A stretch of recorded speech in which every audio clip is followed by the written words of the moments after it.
Thank you very much for the cordial welcome here in New Delhi. I am pleased to be here today on a state visit to India.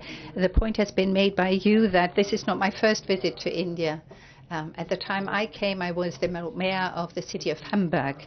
And with hindsight, I'm in a position to say that a lot has changed. India has undertaken an enormous rise. Much has happened, and that is also good for the relations between both our countries and peoples, and for all the goals and objectives we've set ourselves. Indeed, we are convinced, as the Prime Minister said, that both our countries are closely linked because we have similar ideas and believe in democracy, and it's important for the future of our lives. Thus, it is important for us to use these opportunities to address the challenges ahead of us and to make sure that in a whole host of areas, economic, cultural, and others, we further deepen and expand our relationship. And that is exactly the purpose of my visit to India. We have been cooperating. We have been discussing matters. This has made it possible for us to take important decisions last year when it was necessary. For example, when it was about the G20 taking decisions together. And I'm pleased that India has the presidency of the G20 this year, a very responsible task at a difficult point in time that has to be underlined. But I'm confident that India will fully comply with what needs to be done in that regard. A very important question is securing the supply with food and energy. We have to make sure that countries in Asia, Africa, and America are not too strongly and negatively impacted by the terrible war of aggression that Russia started against Ukraine, and that the impact is not too negative for them. Supply shortages is thus one priority of our work. Indeed, the war began in Ukraine began a year ago.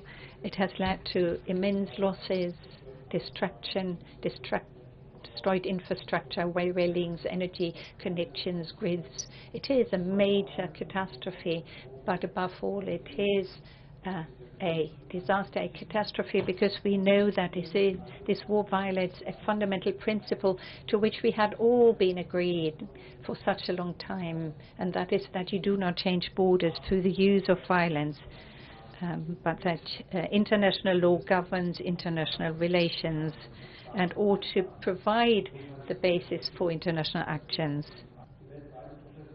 The world is suffering as a consequence of Russia's aggression. I've been describing in what way it does. Thus, the cooperation between both our countries is of great importance. There are a whole host of areas in which we can further deepen and enhance our cooperation.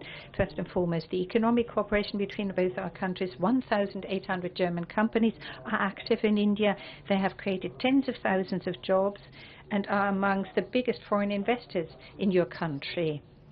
And our intention is to put this on a steady footing and expand that cooperation.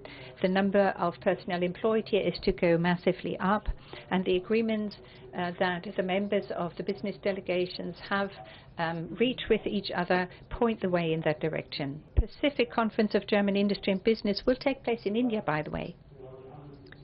Second, we want to further deepen trade relations between the European Union and India, and this is why both of us speak out strongly for the negotiations about a free trade agreement and investment protection agreement to be speedily concluded. I personally will make sure that this does not drag on. A third important point, research and development. These are important areas. We need talents, we need skilled workers, we need to join up our forces in that regard and make progress together. It is especially important for one area that, in my eyes, is of the greatest importance, and that is the development of IT and software. There are many very capable companies here in India. We have German companies in India. We have thousands of people employed in these companies.